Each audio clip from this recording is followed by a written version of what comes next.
Assalamualaikum warahmatullahi wabarakatuh. Perkenalkan, kami dari kelompok PKH 12C yang beranggotakan saya Farel Bar Iyasa dengan NIM 245449092 KT 10870. Terima kasih. Saya Muhammad Syafiq Fauzi dengan NIM 2453947 KT 10745. Saya Muhammad Bintang Putra dengan NIM 2453910 KT 10762. Saya Hadi Valvino Reza dengan NIM 2453551 KT 10670. Saya Muhammad Afirianto dengan NIM 245421050 KT 10795. Saya Julid Christopher Widodo dengan NIM 245355582 KT 10673. Saya Mustafa Imam Effendi dengan NIM 245444031 KT 10867.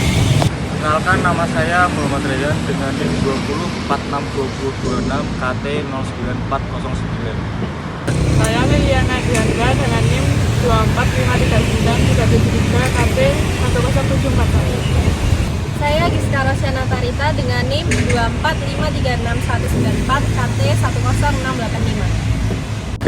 Jadi jenis pohon yang kami pilih adalah pohon damar Agathis sp yang berada di sekitar GIK. Pengertian gangguan biotik.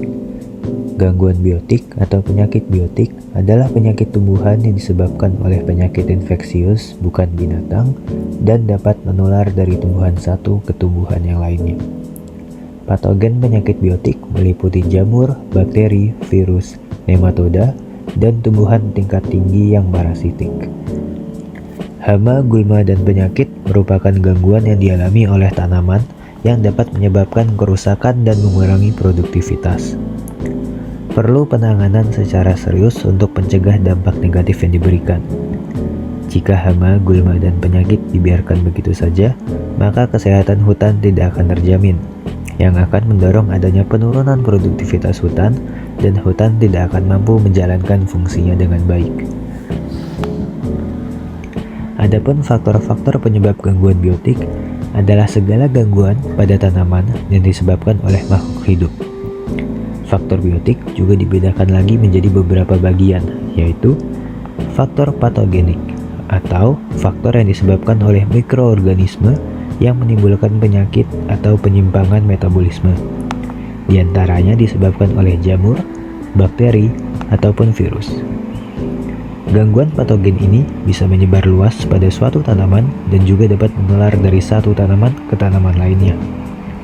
Lalu ada faktor non-patogenik.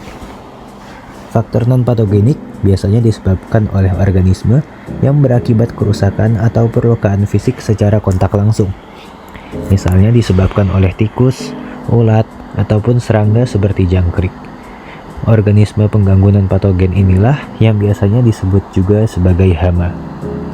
Meskipun hama tidak menular, tapi hama-hama inilah yang dapat menimbulkan kerusakan yang lebih dan menjadi faktor terhadap infeksi organisme penyebab patogen. Tapi gangguan hama lebih mudah dideteksi karena bisa dilihat secara langsung. Lalu ada faktor kompetisi. Faktor kompetisi disebabkan oleh adanya persaingan antara tanaman pokok dengan tanaman yang dianggap sebagai pengganggu, seperti rumput dan gulma. Rumput dan gulma berada di dalam perebutan unsur hara. Hal ini biasanya menimbulkan kerugian bagi tanaman pokok. Tanaman gulma akan mencoba untuk menguasai unsur-unsur hara untuk kepentingannya sendiri. Lalu, kompetisi ini tidak hanya terjadi di antara gulma dengan tanaman pokok, tetapi juga terjadi di antara sesama tanaman pokok yang dibudidayakan secara tumpang sari.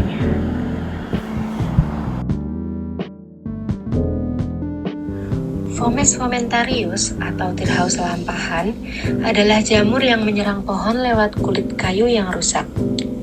Jamur ini membentuk tubuh buah seperti tapak kuda dengan warna mulai dari coklat hingga hitam dan menyebabkan pembusukan pada pohon.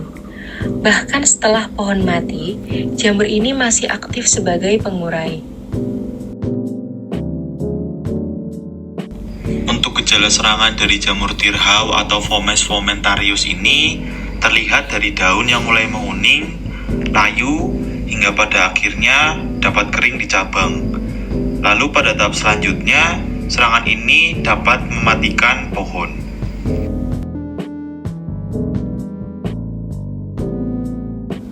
Untuk pengendalian bisa dilakukan secara mekanis dengan memotong atau memusnahkan bagian yang terinfeksi. Selain itu, ada juga cara biologis, yaitu menggunakan agen hayati untuk menghentikan perkembangan jamur ini.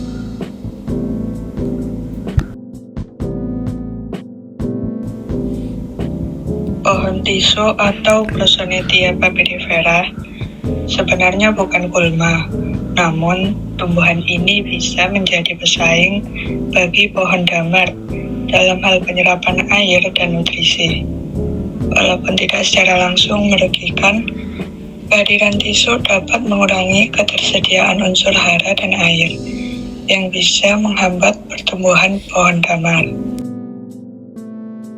Pengendalian gulma bisa dilakukan secara fisik dengan mencabut atau membajak, secara kimia menggunakan herbisida, atau secara biologis dengan hewan atau organisme yang memangsa tisu.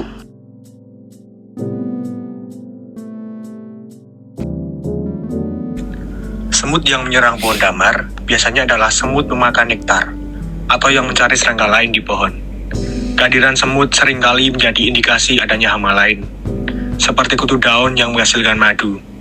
Semut ini melindungi kutu daun dari predator alami, sehingga populasi kutu daun bisa meningkat, yang pada akhirnya merusak pohon lebih parah.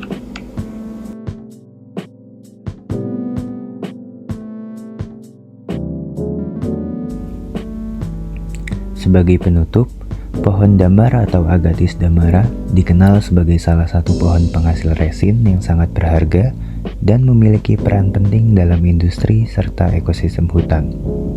Namun, dalam pengamatan kali ini, pohon damar yang kami temukan mengalami gangguan akibat adanya hama dan penyakit. Salah satunya adalah jamur Fomes fomentarius yang menyebabkan pembusukan batang yang bisa mengurangi kekuatan struktural pohon dan berpengaruh pada produktivitas resin. Selain itu, tumbuhan tisuk yang tumbuh di sekitar pohon damar meskipun tidak dianggap sebagai gulma yang berbahaya, tetapi tetap bersaing dalam penyerapan air dan nutrisi yang dapat memperburuk kondisi pohon.